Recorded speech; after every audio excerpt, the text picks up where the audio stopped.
तो आज आम जाना जदि आपण मैंने ऑनलाइन रे म्यूटेशन अप्लाई करेंगे पट्टा अप्लाई करेंगे तार स्टेटस केमती चेक करेंगे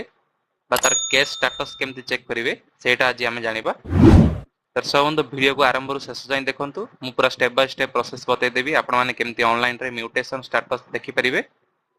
आउ जदि आपण मैंने मो चैनल रे नुआ आसथांती ताले चैनल को सब्सक्राइब करंतु एवं पाखरे थिया बेल आइकन को प्रेस करंतु जाद्वारा कि मोर सब वीडियो रो नोटिफिकेशन आपण मैंने को ओपन करंतु। से ब्राउजर सर्च बॉक्स रे सर्च करंतु रेवेन्यू एंड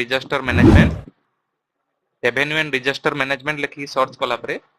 हमर प्रथम वेबसाइट आसी जिवो revenue.odisha.gov.in आर डायरेक्ट लिंक मध्ये मो डिस्क्रिप्शन रे दे दिबी आपण माने सेटु पाई परिबे। से वेबसाइट ऊपर क्लिक करंतु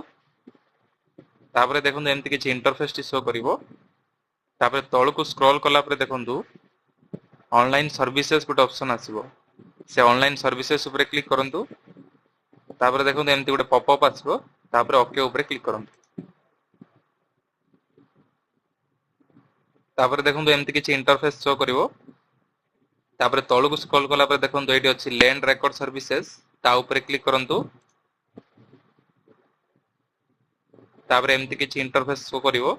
एठी देखंतु म्यूटेशन एक नंबर रे अछि से देखंतु गोटे वेबसाइट लिंक देछि से लिंक ऊपर क्लिक करंतु आर मध्य डायरेक्ट लिंक मध्य मो डिस्क्रिप्शन रे दे देबी आपण माने सेटु पाई परिबे। से वेबसाइट ऊपर क्लिक कला पर देखंतु एमति किछि इंटरफेस आसीबो एठी देखंतु राइट साइड रे अछि ना एप्लीकेशन स्टेटस ता ऊपर क्लिक करंतु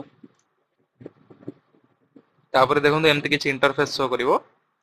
एठी देखंतु लेखा अछि एप्लीकेशन स्टेटस एठी हमको प्रथमे एप्लीकेशन टाइप सिलेक्ट करिया पई पड़ियो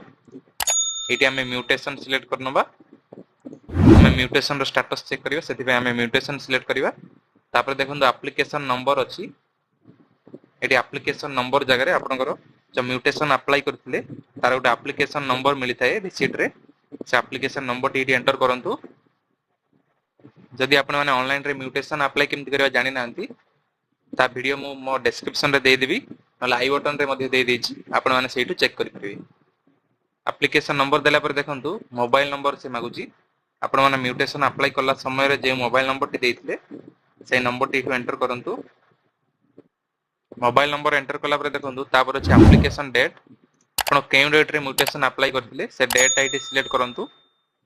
डेट सिलेक्ट कला पर देखंतु अछि एंटर कैप्चा तळे जे कैप्चा डी दिया जायछि से कैप्चा आईडी फिल अप करंतु। कैप्चा फिल कला पर देखंतु तळे गुड ऑप्शन अछि सबमिट रो से सबमिट बटन ऊपर क्लिक करंतु। सबमिट ऊपर क्लिक कला पर देखंतु एमति किछि पॉपअप आसिला एडी लेखा अछि your application initiated with case number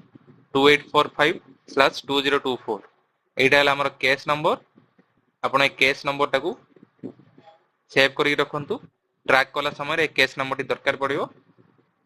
A case number टाकू नोट करंतु तापर ओके ऊपर क्लिक करंतु। ए तो थिला जदि आपण माने एप्लीकेशन नंबर जानि चंदी ताले एप्लीकेशन रो स्टेटस केमति चेक करिवे बा केस नंबर केमति जनरेट करिवे। आ जदि आपण माने आपनकर एप्लीकेशन नंबर भूली जाई चंदी ताले केमति आपण माने आपनकर केस नंबर टी जानि परिवे सेटा देखंतु। ए पेज रे ही तळे अछि देखंतु गोटे ऑप्शन ना don't know your application details click here अछि से क्लिक हियर ऊपर क्लिक करंतु तापर किछि एमति इंटरफेस टी आसीबो। प्रथमे हम एप्लीकेशन टाइप रे म्यूटेशन सिलेक्ट करिवा तापर मोबाइल नंबर अछि देखंतु आपण म्यूटेशन अप्लाई समय रे जे मोबाइल नंबर टी देथिले से नंबर टी एटी एंटर करंतु। मोबाइल नंबर टी एंटर कला पर देखंतु डिस्ट्रिक्ट अछि एटी आपनकर डिस्ट्रिक्ट टी सिलेक्ट करंतु तापर तहसील अछि आपण जेउ भी जम्मी बा घर की जहां भी आपण म्यूटेशन अप्लाई करथिले सेटा केउ तहसील रे जाइथिला सेई तहसील आईडी सिलेक्ट करिवे तापर आपण केउ मौजार से थिला जम्मी की बिल की जहां आपण म्यूटेशन करथिले से मौजाटा एटी सिलेक्ट करंतु। मौजा सिलेक्ट कला पर देखंतु आपण केउ खाता नंबर टाकू म्यूटेशन अप्लाई करथिले से खाता नंबरटा एटी सिलेक्ट करिवे। खाता नंबर सिलेक्ट कला पर देखंतु से खाता रे जेतरा प्लॉट थिबो तळे शो करिवो ए प्लॉट गुडे मध्य रे आपण जेउ प्लॉट को म्यूटेशन अप्लाई करथिले से प्लॉट टाकू सिलेक्ट कर देबे। प्लॉट सिलेक्ट कला पर देखंतु सर्च ऊपर क्लिक करिवे तापर देखंतु तळे हमहु पळा आसीबो ना एप्लीकेंट नेम किया अप्लाई करथिले आ केते एप्लीकेशन नंबर एप्लीकेशन डेट ता साइड रे अछि देखंतु केस नंबर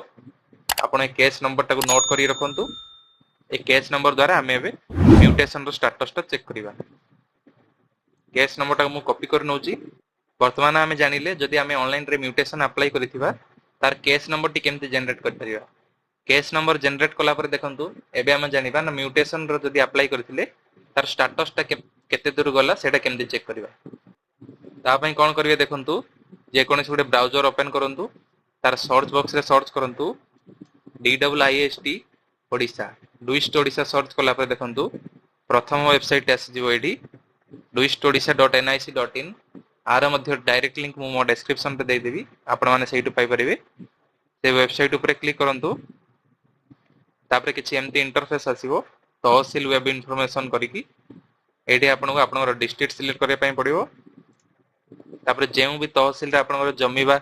घर थिला आपण म्यूटेशन अप्लाई करजंती सेही तहसील ला गुडी सिलेक्ट करिवे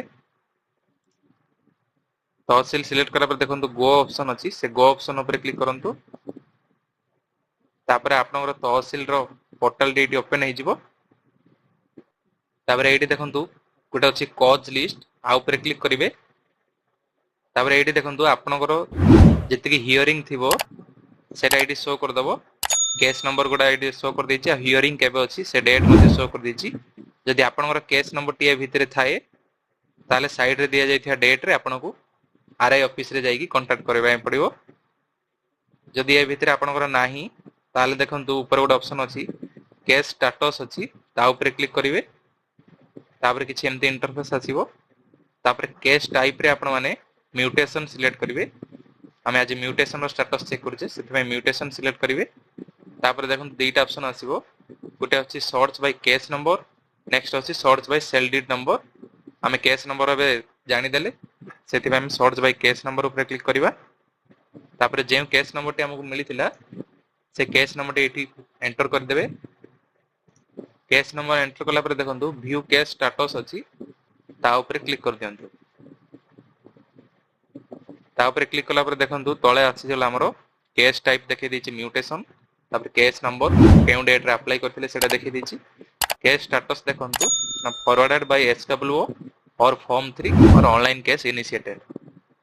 हमें जेतु काली ही म्यूटेशन अप्लाई करथिले सेति में हमरो ऑनलाइन केस इनिशिएटेड रे शो करूची देखंतु हमें आउट केस एबे ट्रैक करिवा केस नंबर एंटर करके व्यू केस स्टेटस ऊपर क्लिक कला पर देखंतु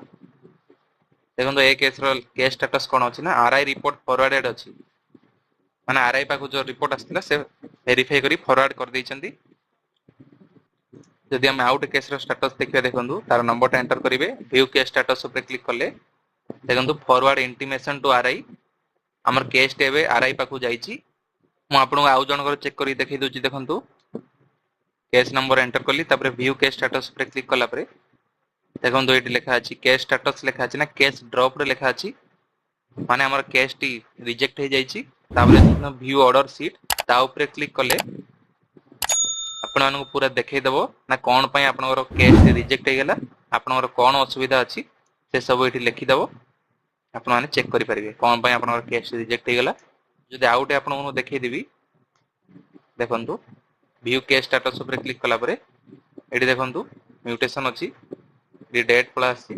केस स्टेटस देखंतु ROR अपडेटेड अछि माने हमर केस टी सक्सेसफुल हे जाईची आ हमर पट्टाटी जनरेट हे जाईची आपण माने जति पट्टा केमती ऑनलाइन चेक करि पाबा डाउनलोड करिबा जानि नांती तार वीडियो मध्ये मु बने देछि तार लिंक मो डिस्क्रिप्शन रे बा आई बटन रे दे देछि आपण माने सेहिटु चेक करि परिबे आ तार नक्शा भी अपडेट होला पर केमती चेक करिवे ता पई मध्ये मु वीडियो बने देछि सेहिटा मध्ये आपण माने मो डिस्क्रिप्शन रो चेक करि परिबे दर्शक बंधु मु आज पूरा स्टेप बाय स्टेप प्रोसेस बतै देली आपण मानकु केमती आपण माने म्यूटेशन अप्लाई जदि करिथिले तार स्टेटस केमती चेक करिवे आ केस आईडी केमती बाहर करि परिबे जदि आपण मानकु मो वीडियो टी भलो लागिला ताले वीडियो को लाइक करंतु कमेंट करंतु शेयर करंतु